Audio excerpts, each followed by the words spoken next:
Hello, hello mga lodi, mga idol, and mga beshi. Ayan, mga besh. Tag-ulan na, o diba?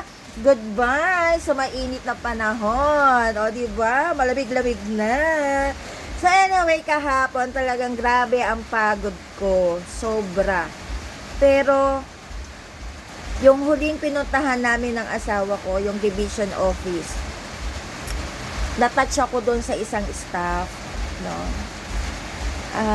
Hindi ko sukat akalain na sasabihin niya sa akin yun. Talaga, buti nga yung hindi mo kakilala, no? Yung mga taong talagang stranger sa'yo, hindi mo talaga kakilala, talagang mararamdaman mo yung pagsasabi nila sa'yo, yung concern nila sa'yo.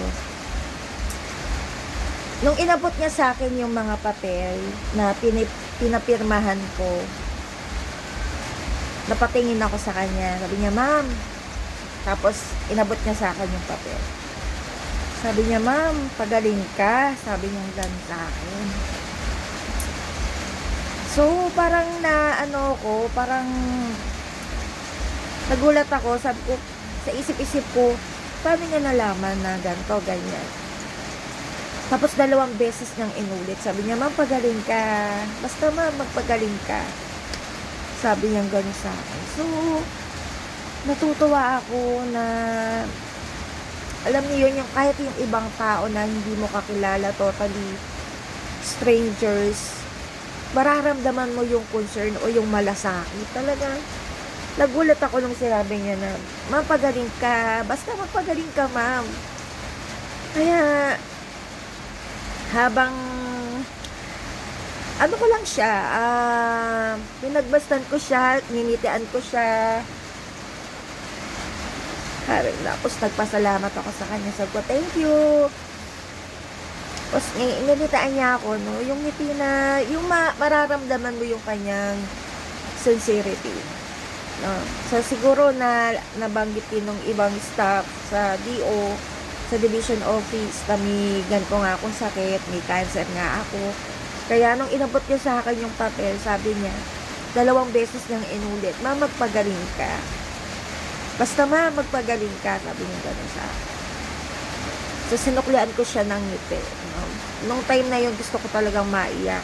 No? Kasi, naramdaman ko yung sincerity niya, yung concern niya na kahit hindi kami magkakilala, nung oras lang na yun kami nagkita, pero naramdaman ko yung pagmamalasakit niya, no?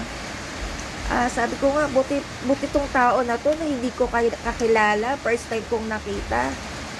Naramdaman ko yung concern, samantalang yung ibang tao na maituturing mo na, alam niyo yun, hindi ko na po sasabihin, ni hi, ni hello, ni kamusta ka, magpagaling ka, wala man lang paramdam sa'yo, no? Kaya, nakakatuwa. Inisip ko yun pag uwi ko. Sabi ko, itong tao na to, napakabuti ng puso niya. Kasi kahit hindi kami magkakilala, talagang binanggit niya sa akin yung mga katagang yun. Magpagaling ka, ma'am. Basta magpagaling ka. So, yun lang. Na-share ko lang sa inyo kasi bibihira yung mga taong ganyan na hindi mo kadugo, walang kaugnayan sa'yo, hindi mo ka mag-anak or what, hindi mo kaibigan. Totally strangers, pero yung malasakit, yung concern, ay nandoon.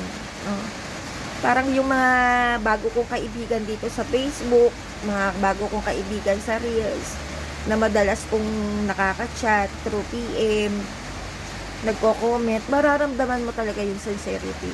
No? Minsan naghahanap ka rin minsan hinahanap mo rin yung concern ng mga taong malapit sa iyo, ng mga taong kakilala mo or what, na ibibigay ng ibang tao na hindi mo kakilala. Talagang hindi ko masabi, pero yun talaga yung nararamdaman ko. Kaya sayang hindi ko na itanong yung pangalan mo. Pero bahala na si God ang magbigay sa iyo ng mga blessings, ng mga biyaya.